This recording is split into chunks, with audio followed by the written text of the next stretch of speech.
Hi everyone, my name's Katie. Welcome back to my videos on what were about my pregnancy and now are about me raising my baby.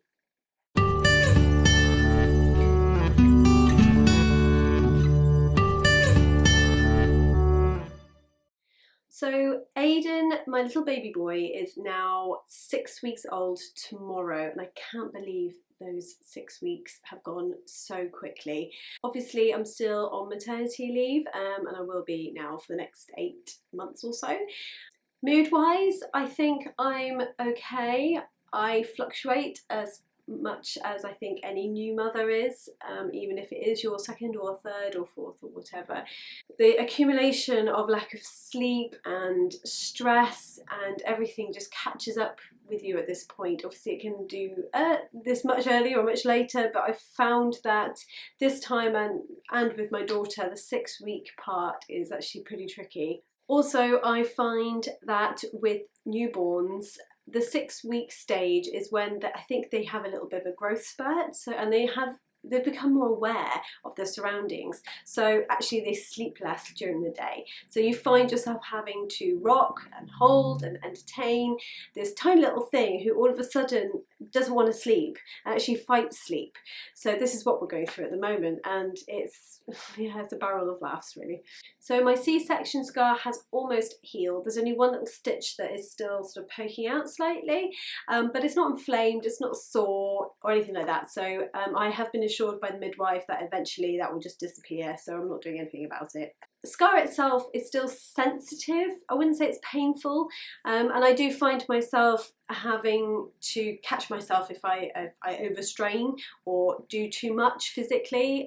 My daughter is heavy now at 3.5, and occasionally I just want to pick her up and give her a cuddle, and I have to stop myself from doing that, which is difficult, and it's difficult to explain to a toddler, but it's for my own health really. I am starting to drive locally now, and thank God, because it means it opens up a whole new world of things to do, like going to certain shops and going to certain cafes to meet friends. Obviously we're still, during the time of this filming, thick within the COVID-19 limitations of meeting up with people and cafes and shops and things. So there's only so much I want to do with a newborn anyway, but at least it means I can drive to parks or new places to go for walks and things like that. So that's quite nice. So as far as Aidan is concerned, he is massive. He's huge. I haven't had him weighed because the health visitors are not coming around to people's houses at the moment, and the health centres are not open for me to go and visit with him to get him weighed. So we don't really know how much he weighs, but I can tell you he is a chunk of a baby. He's massive. I'm still exclusively breastfeeding, and he's feeding every 2 hours or so during the day and then every 3 hours or so at night.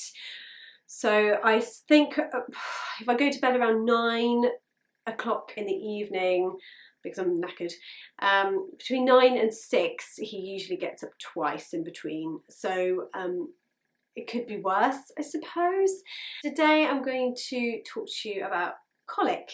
And colic is this funny term that they give because they have no idea why a baby is crying.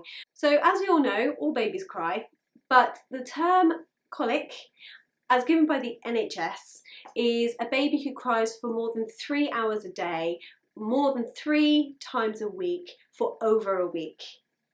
And they have no idea what causes colic. There's lots of different things about sort of nervous system and gas and wind and tummy issues, etc, etc. It does differ from reflux, and I'm going to talk to you about reflux in my next video. And the reason why I want to talk about reflux and colic together is because my daughter suffered with something called silent reflux, where the little acid goes up and it sits there and it doesn't come out. This is different from colic, and I'm experiencing at the moment colic with Aidan, and I know it's different because the symptoms are completely different from the acid reflux with my daughter. So colic tends to peak at 6 weeks, which is exactly where we are now, and it tends to disappear, they say, at around 6 months.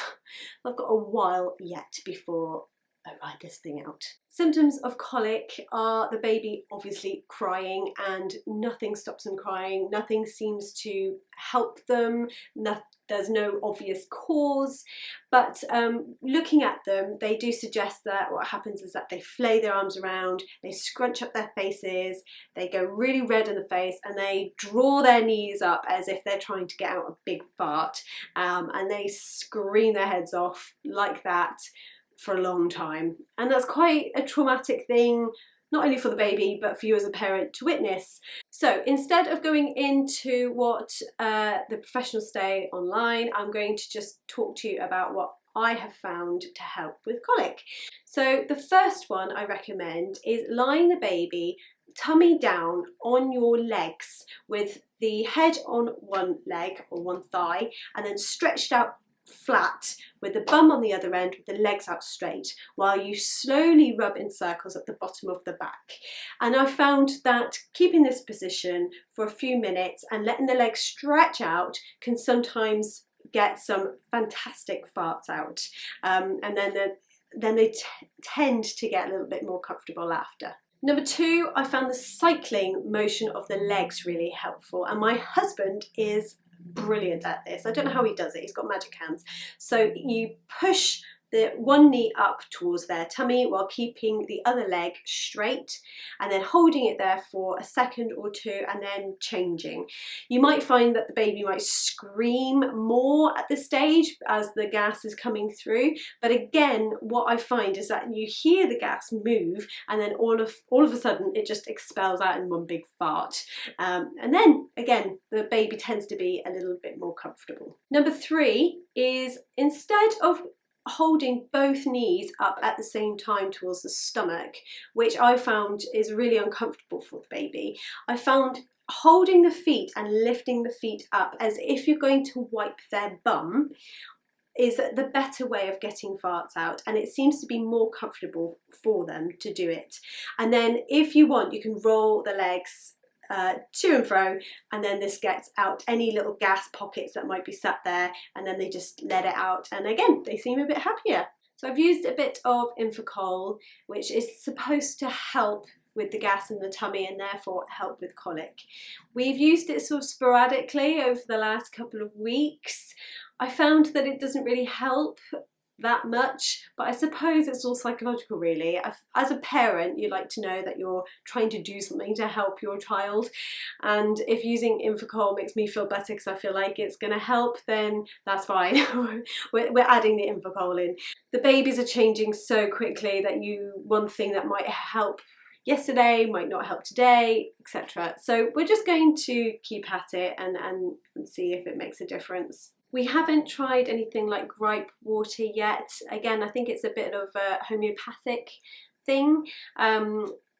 We just haven't tried it yet. I didn't try it in my last pregnancy either, but it might be something that we have to try if it gets really bad. So one thing that I really like to talk to you about with colic is about feeding, because we are feeding Aidan and breastfeeding Aidan, and I'm finding that when I'm breastfeeding him, he is gulping in loads and loads of air, and obviously trapped wind is one of the main, what's supposedly one of the causes of colic.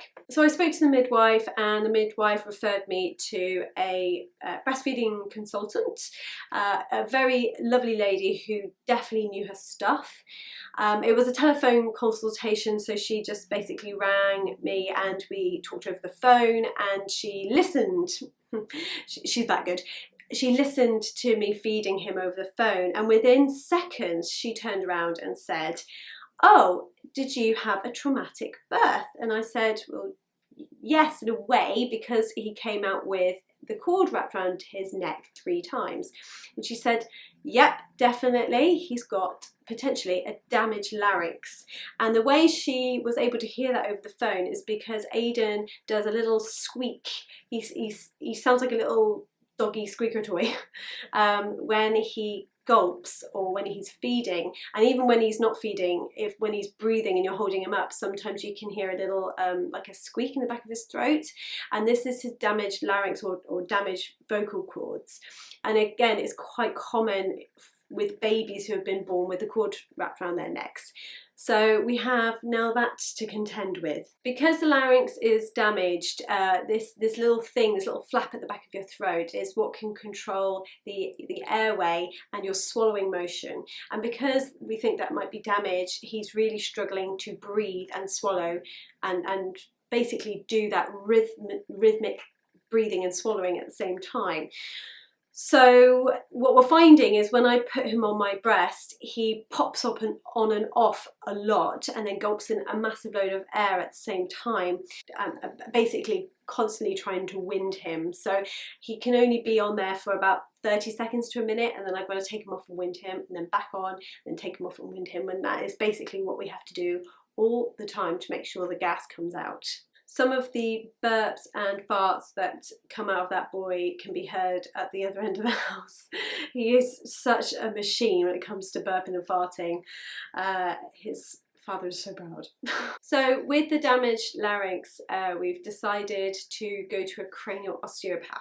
This particular lady also specialised in babies, so she just gently manipulated Aidan's head and neck and spine and basically just helped relieve some of the tension around the neck and the jaw. Did it work? It's difficult to say. It's difficult to say as well because over the weeks Aidan's changed so much already that you wonder whether he's just gotten bigger or whether actually it has worked. We've had 2 sessions, and after the first session, the whole afternoon he was foul. I was tempted to break down the door of the osteopath and demand where my actual baby was. The second time we went, it was a little less traumatic. He seemed to be a lot more settled that time, and she did say that she could feel that his neck and his jaw were a lot looser, and she can feel the difference. So I don't know. We probably won't go again because it's pretty expensive to go.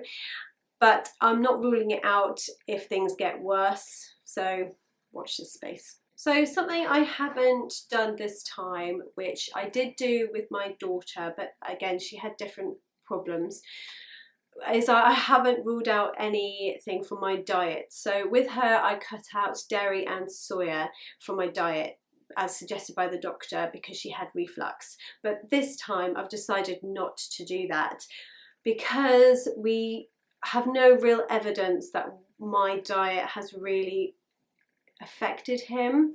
Yes, he's gassy, but as I've previously mentioned, I have a feeling that's more to do with the breastfeeding itself than my diet. And my diet has changed a lot over the last couple of weeks, and nothing seems to have really affected him. So until I know for sure that me ruling out a specific food type is going to help him, I'm just going to carry on as normal. But again, I will talk about my cutting out milk and dairy in my diet in my next video, because I'm going to talk about reflux. Of course, we don't have any family support nearby, so having a colicky baby that cries a lot is hard work, especially with a toddler as well. But if you're out there and you're really struggling with a baby that cries a lot and screams, I can totally understand why you're ready to lose your shit, because it is hard work on you and your emotions, and it can make you feel depressed. All I can say is that what I found is really helpful is just by popping Aidan down somewhere safe, like his Moses basket or his cot, and just walking away. Just for 2 minutes, just walking in another room, closing the door, deep breaths, and then go in. And sometimes just being away from him when he's crying can make me, it's almost like a mothering instinct clicks again, and then I'm away from him and all of a sudden I'm like, oh my god, I need to be with him, and I need to go into the room with him, and it almost resets everything. So sometimes that could be really helpful. Also, if you can get your hands on some noise cancelling earplugs. So what I've again found really helpful is by having a podcast or some music on in my, I've got some wireless noise cancelling earplugs that I put in my ears just whilst I'm changing him or holding him or trying to feed him, and I find just having that distraction and the blocking out of his crying really helpful in trying to just get through what it is you need to get through. I'm not saying to have these things in all day, every day. I'm just saying when you're having a really hard moment and you've been listening to the baby scream for hours, sometimes just having that block and a different noise entering your ears can sometimes be the world of good. If you're still struggling past that, then there is a helpline called cry-sis in the UK, which is CRY, cry-SIS, cry-sis, and this is a helpline for you to ring if you're really struggling. Otherwise, it might be a good idea to speak to a health visitor or your GP if you're feeling really low and a bit depressed about it, because I can fully understand why a colicky baby can really get you down. But just ask for help. That's my number one thing. If anything, just ask for help if you need it. So there's my video on my little update on our family and bringing up Aidan, who is 6 weeks tomorrow. My next video is going to be about acid reflux, as I previously mentioned, and how we got through my daughter having silent reflux. I feel like I could write 3 books on silent reflux. I did so much research and spoke to so many different people about how to cope, and it was really difficult, so I thought I'd share some of those tips with you next time. Okay, see you then. Bye.